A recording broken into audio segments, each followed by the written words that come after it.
How to see your blocked contacts on YouTube app. Hello guys, in today's video I'm gonna show you how to see your blocked contacts on YouTube easy and fast in less than 1 minute. So all what you have to do is go to YouTube. Now this is the home page as you can see right here.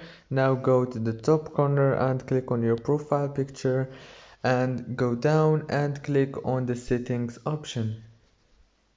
And after you click on settings, it will take you to this page. Now go down and choose history and privacy. Now on this page you will find blocked contacts option. Click on it and you will find your blocked contacts.